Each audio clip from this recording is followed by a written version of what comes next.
আজকে যে ভিডিওটা এনেছি এটা কৃষ্ণনগরের কাছে যে আসাননগর আমরা গেছিলাম প্রাকৃত হোমস্টে, ওখান থেকে আমরা খাওয়া দাওয়া করে বেরিয়েছিলাম।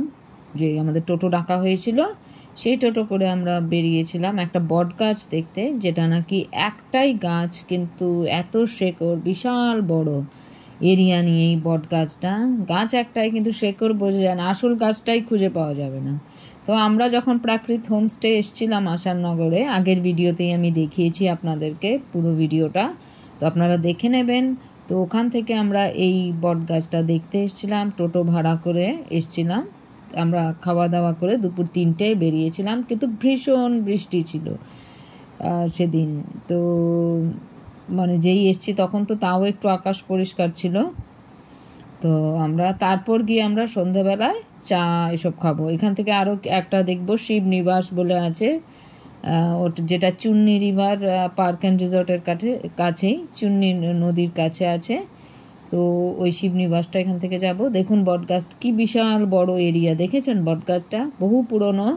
তো এটার একটাই গাছ কিন্তু শেকড়গুলো দিয়ে, কিন্তু আপনি আসল গাছটা ধরতেই পারবেন না, ওই সাইডে ছিল। আমি আসল গাছটা যেতে পারিনি, কেন কি এত বৃষ্টি পড়ছিল আর পুরো কাদা কাদা রাস্তা।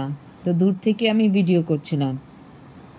তো আপনারা এলে এখানে আসবেন, প্রাকৃতি হোমস্টে আমরা ছিলাম। তো আপনারা অন্য জায়গায় থাকতে পারেন। আর দেখুন রাস্তায় যখন ওখান থেকে আবার টোটো করে আসছি, তখন দেখুন পাট শাক, পুরো পাট শাক। আর এটাই নাকি আবার পরে পুরো সবুজ সর্ষে ক্ষেত হয়ে যায়, ওই হলুদ একদম সর্ষে ক্ষেত শীতকালে। এখন পাট শাক, পুরো দেখুন পাট শাক পুরো রাস্তাটাই ছিল এখানে। তো তাই আমি ভিডিও করছিলাম একটু। এত রাস্তা গ্রিনারি, পুরো বর্ষাকাল তো গ্রিনারি, আর প্রচণ্ড বৃষ্টি হচ্ছিল। আপনারা জানেনই এবার ওয়েস্ট বেঙ্গলে খুব বৃষ্টি হচ্ছে, যেটা এতদিন বৃষ্টি হয়নি। এখান থেকে আমরা যাচ্ছি এখন শিবনিবাস।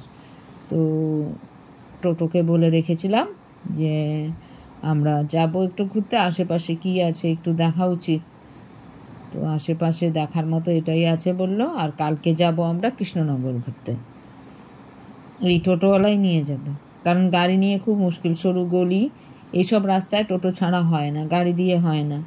তো দেখুন কি সুন্দর রাস্তা, একদম গ্রিনারি রাস্তা, একদম পুরো সবুজ, একদম শান্তি, নেচার দেখুন, পিওর অক্সিজেন।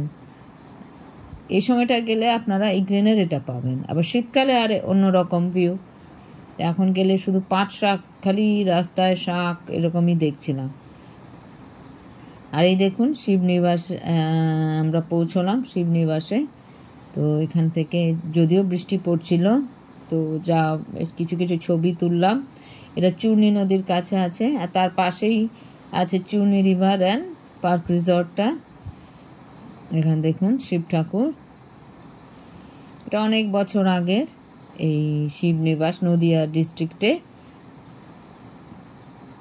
আছে। তো আপনারা যখনই ঘুরতে আসবেন, হয় যদি ওই রিসর্টে থাকেন, তাহলে তো এটা আপনাদের কাছেই, কৃষ্ণনগরের কাছেই আছে, এটা নদিয়া ডিস্ট্রিক্টে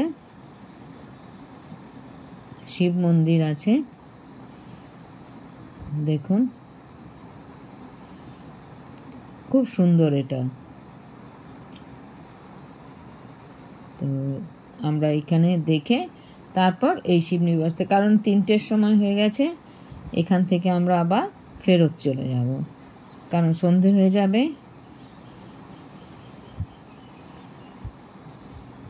তো সন্ধে হয়ে গেলে আর থাকা যাবে না, এখানে যাওয়া যাবে না। এখান থেকে আমরা আবার ফিরে যাব ওই ওখানে যেখানে আমরা আছি প্রাকৃত হোমস্টে, ওখানে গিয়ে আবার স্ন্যাক্স এসব খাবো।